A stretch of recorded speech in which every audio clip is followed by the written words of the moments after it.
Hello बच्चों, यहाँ पे प्रश्न है कि आकृति 1 और आकृति 2 में डी जो है बीसी के समानांतर है और एक में ईसी और दूसरे में ईडी ज्ञात कीजिए। तो चलिए इस प्रश्न को हल करते हैं। दो चित्र दिए हुए हैं।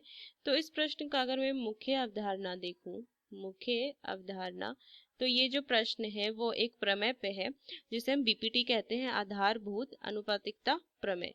तो यहाँ से लिखेंगे आधारभूत आनुपातिकता आनुपातिकता प्रमेय, जिसे बीपीटी भी कहते हैं। तो देखिए इस प्रमेय में क्या है कि अगर मैं एक त्रिभुज इस तरीके से बना लूं जिसमें ए बी सी ये मैं नाम दे देती हूँ, तो यदि एक रेखा जो एक त्रिभुज की एक भुजा के समानांतर है, एक भुजा के समानांतर है जो अन्य भुजाओं को दो अलग बिंदुओं में विभाजित करती है।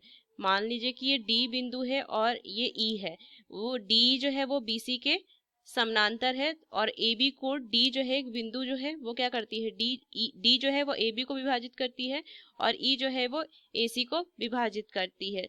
तो रेखा उन भुजाओं को समान अनुपात में विभाजित करेगी। मतलब इस तरीके से लिख सकते हैं, ए डी बटा डी बी जो होगा वो बराबर होगा ए ई बटा ई सी के।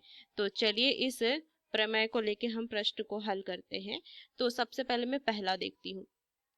तो इस प्रश्न में देखिए हमें दिया है कि त्रिभुज ए बी सी में डी जो है वो समानांतर है बीसी के, ये हमें दिया है प्रश्न में।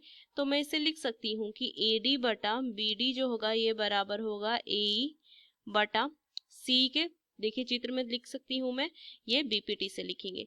अगर अब देखिए कुछ मान जो है हमें दिए हुए हैं प्रश्न में, एडी दिया हुआ है, मुझे डीबी दिया हुआ है और एई दिए हुए हैं। तो एडी का मान रख दीजिए 1.5 और बीडी का मान दिया हुआ है 3, बराबर कितना हो जाएगा, एई हमें दिया हुआ है 1 और सी हमें यहाँ से ज्ञात करना है।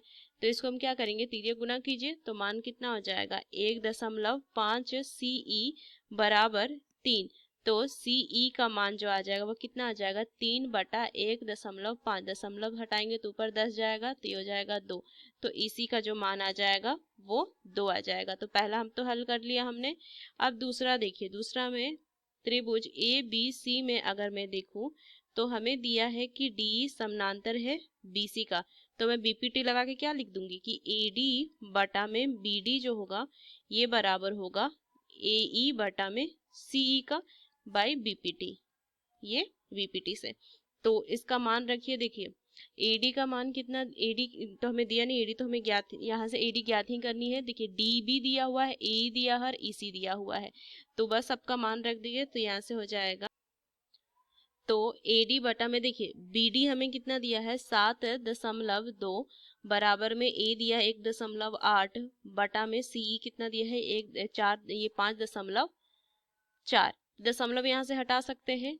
तो देखिए एडी बराबर क्या हो जाएगा, एडी बराबर यहाँ से मैं लिख लूंगी 18/54 गुना में 7.2, ये मैं लिख सकती हूँ। अब यहाँ से अगर मैं काटूँ तो देखिए 3 से काटेंगे तो ये 6 बार में, ये 3 से कितने बार में कटेगा 1, यहाँ जाएगा 2, 24, 8 बार में।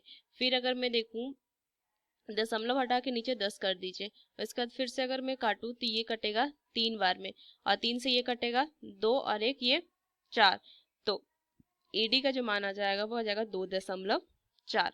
तो इस तरीके से हमने यहाँ से दूसरे में ईडी ज्ञात कर ली और पहले में ईसी ज्ञात कर ली। तो इस मुख्य अवधारणा का इस्तेमाल करके मैंने इस प्रश्न को हल किया। आशा करते हैं ये प्रश्न आपको समझ में आया। धन्यवाद।